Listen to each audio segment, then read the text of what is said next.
Now we are going to discuss about the male reproductive system. In male reproductive systems, I have discussed to you male reproductive system consists of following parts. One is the testis, second is the reproductive duct, and third is the reproductive glands. Again, I am repeating. First is the testis, second is the reproductive duct, and third is the reproductive glands. One by one, we'll discuss the testis, reproductive duct, reproductive glands. First of all, we'll discuss about the testis. What is the testis? What is the location of the testis? As you know that testis is located outside of abdominal region or abdominal region, or you can say the outside of the pelvic regions. And two regions, this is the pectoral region and this is the pelvic regions. And then you can say this testis located outside the abdominal regions. A pouch-like structures present outside the abdominal region that is known as scrotum. You see, these structures represent to scrotum. This is the scrotums. It means this testis located inside a pouch-like structure that is known as scrotum. Then, what is the length of testis and what is the width of testis? See, this is the one testis and length of this testis 4 to 5 centimeters. It is mentioned in your NCERT all points. Length of testis is 4 to 5 centimeter and width of testis 2 to 3 centimeter. I am writing here 2 to 3 centimeter. Then first point, testis located outside the abdominal region or you can say the pelvic regions, a pouch-like structure that is known as scrotums. Means testis located inside the scrotum. The length of testis is 4 to 5 centimeter and width of testis is 2 to 3 centimeters. And this scrotum means provide or maintain the temperature for spermatogenesis. And the temperature of scrotum is less than the body internal body temperature. The temperature of this one is 2 to 2.5 degrees centigrade. This is the temperature of the testis. It required for the spermatogenesis. 2 to 2.5 degree centigrade temperature, that is the less than internal temperatures, internal body temperature. This temperature required for spermatogenesis, and this temperature maintained by two muscles. One is the dartus muscles and second is the cremator muscles. These temperatures maintained by the scrotum, and inside the scrotum two muscles that is known as, one is the dartus muscles and second is the cremator muscles. You see these muscles inside this testis like this, inside the scrotum, inside the scrotums. This is the dartus muscles, and this one in between spermatid cords. This is the spermatid cords. In between the spermatid cords, these are the muscles, and this muscles is known as cremator muscles. It means these two muscles, dartus muscles and cremator muscles, maintain the temperature for spermatogenesis. One more point I have mentioned related to this dartus muscles and cremator muscles. Dartus muscles and cremator muscles. You see that points. In case of the in winter, dartus muscle contract. In winter season, this dartus muscle contract, and if dartus muscle contract, you see, if suppose that this is the testis, if this dartus muscle contract, it means testis also contract. And in summer season, dartus muscle relax. These are the two very important questions. Keep in your mind. In winter season, dartus muscles contract. It means testis also contract. And when in summer season, this dartus muscles can relax, then testis also relax. That means relaxation, contraction of testis take place by two muscles. One is the dartus muscle and second is the cremaster muscles. Now, you see this is the structure of the testis. Structure of the testis. Sir, Any questions? sir, why contraction and relaxation are done? Oh, why contraction relaxation? Then, firstly I have told to you, in case of this testis, this scrotums, this is the scrotums. In scrotums, how temperature maintained due to the contraction relaxation of these two muscles. It means these two muscles maintain the temperature of scrotum. These two muscles maintain the temperature of scrotum. That's why contraction and relaxation take place. Now I hope it is clear. Yes, sir. Okay. Then let's see. This is the structure of the testis. TS structure of the testis. As you know that testis surrounded by three layers. These are the point of NCERT. Testis surrounded by three layers. Outer layer of testis is known as tunica vaginalis. Outer layer of testis is known as tunica vaginalis. And this tunica vaginalis, you see, this region represents to tunica vaginalis. But this tunica vaginalis, two-layered structure. You see, this is the inner layer structure. Inner layer structure of tunica vaginalis is known as parietal layer. Again, I am repeating. This first tunica vaginalis is made up of two layers.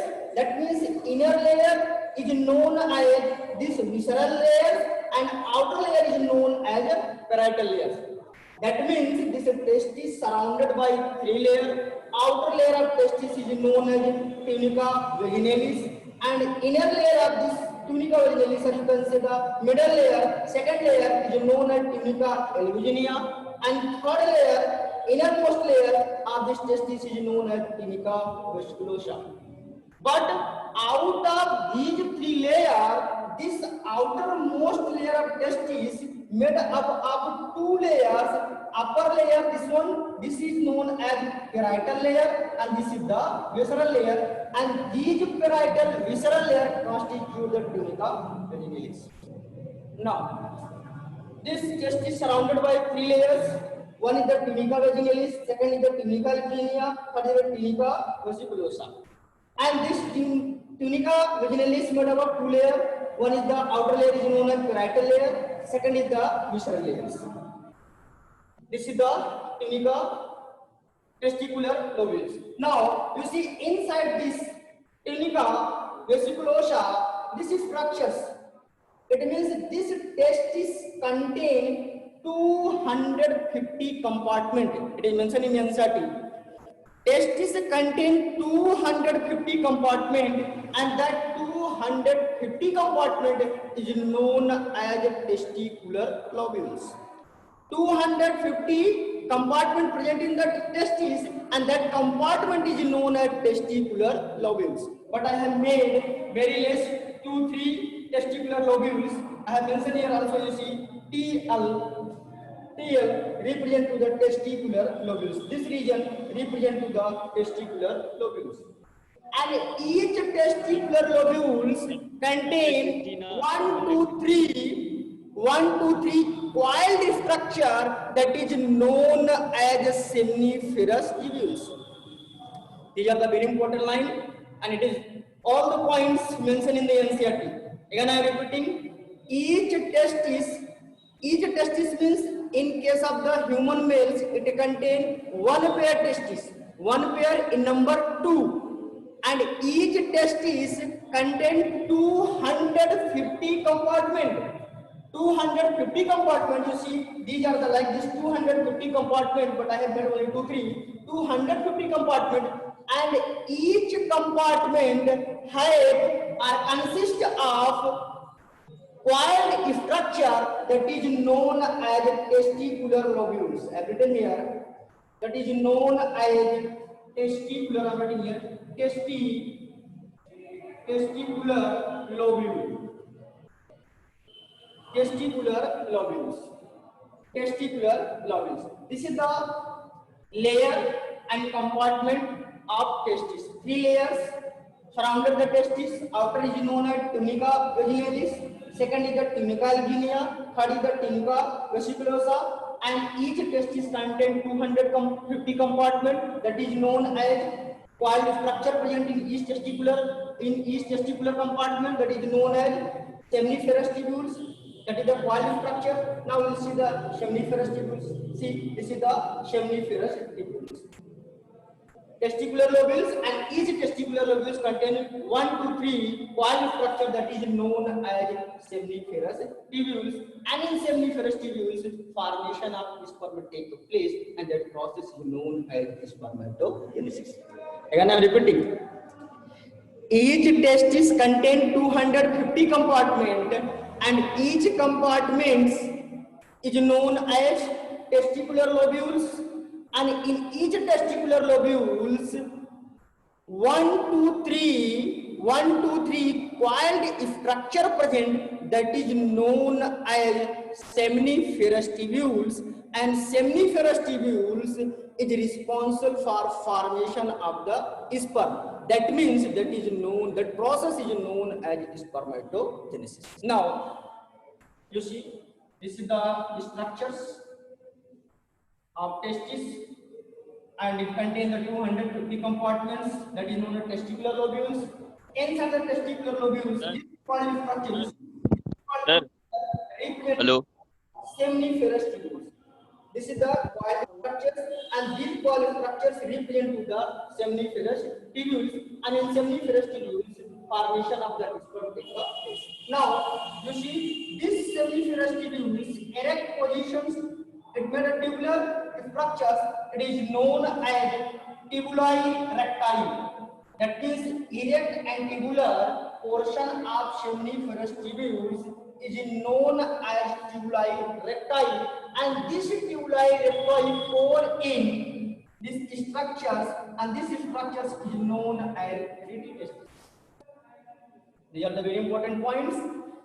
These coiled structures and this coiled structure form erect and tubular structures. This is known as tubuli recti, and this tubuli recti open into the rete testis. This is the rete testis. This represents the rete testis, and this rete testis again make a tubular structure, and it open in these structures, and this structures is known as epididymis. Epididymis I have written here, and this region, you see, this region is known as epididymis. This region is known as epididymis, and this epididymis consists of following parts. Uppermost part of the epididymis is known as caput, and caput is also known as head of epididymis. Again, I am repeating. This epididymis consists of following parts. Uppermost part of epididymis is known as caput, and caput is also known as head. And this middle part of the epididymis is known as carpus. Carpus is also known as body of epididymis. And lower part of this epididymis is known as cauda. I have mentioned here cauda, C-A-U-D-A, cauda, and this cauda is also known as tail region of epididymis. Again, I am repeating this point.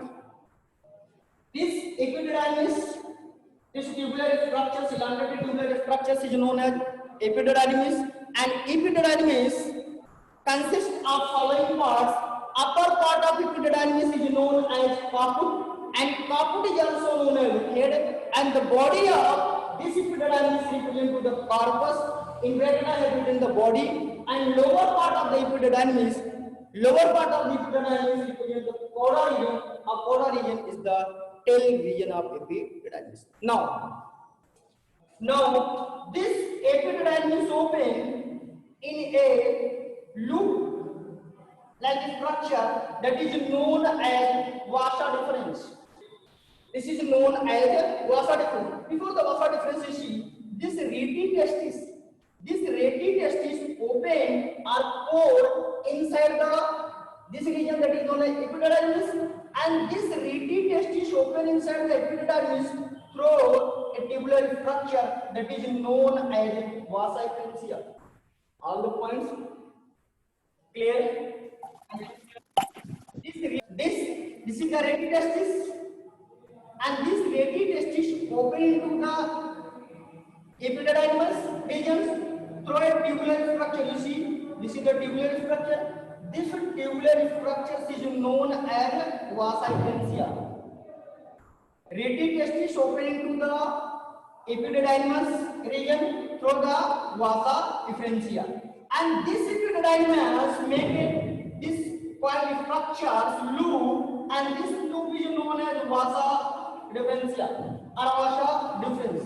It means rete testis open into epididymis through vasa efferentia, and this vasa epididymis open into this loop-like structure that is known as vasa deferens. Now, this region represents the vasa deferens. This is the vasa deferens, and this vasa deferens open into urinary bladder. This region is represent to the urinary bladder. Now, you see, this is the urinary bladder. This region represent to the urinary bladder, and below the urinary bladder, you see these structures. It represent to the seminal vesicles. Seminal vesicles. Later we'll discuss about what is the role of seminal vesicles. And below the seminal vesicle, you see this is the ejaculatory duct. This region represents the ejaculatory duct, where the sperm pour inside through the penis inside the ejaculatory duct. This region represents the ejaculatory duct, and below the ejaculatory duct, you see this is the prostate glands. This region represents the prostate glands, and number of prostate glands, only one prostate gland. This is the very important. Keep in your mind. Through the diagram, you will see it is visible two. It is visible 1 and 2, but prostate glands only one. How? It is behind that this ejaculatory duct. That's why you can say only one prostate gland present. Only one prostate gland present, and below this prostate gland, this is structures. It represents the bulbourethral glands, and bulbourethral glands is in number 2, and in pair, one pair of bulbourethral glands present. This region is known as bulbourethral glands. Number of bulbourethral glands, 2 pair, one pair bulbourethral glands present. And this bulbourethral glands is also known as Cowper glands. Bulbourethral glands is also known as Cowper glands. If anybody can ask how many Cowper glands or how many bulbourethral glands present in the male testis or male reproductive system, 2 bulbourethral glands are 2 Cowper glands present in male reproductive system. And what's about the prostate gland? 1 prostate glands present in the male reproductive system. Now, this is the bulbourethral, and this bulbourethral regions means elongated portions, hole represent to the penis, and above this penis you see this layer. This represent to the corpora cavernosa. This one, this sheet, it represent to the corpora cavernosa, and the end of this corpora cavernosa, this region represent to the foreskin. Foreskin. Yes, sir. Yes, sir. We are discussing about this region. Below the bulbourethral glands, bulbourethral glands is also known as Cowper's glands. Number of bulbourethral glands, 2. In pair, 1 pair bulbourethral glands present in the male reproductive system, and bulbourethral glands is also known as Cowper glands. Now, see, these regions represent to the corpora cavernosa, and below this region, this is the foreskin. This is the foreskin, and above this foreskin, this region represent to the glans penis. Glans penis, and you see, if you remove this foreskin or pubis, this foreskin is also known as purpus. Foreskin is also known as purpus. When you remove the foreskin, then what happens? You see, in some in some religions, you see, this foreskins or you can say purpose removed, that process is known as circumcision. Again, I am repeating.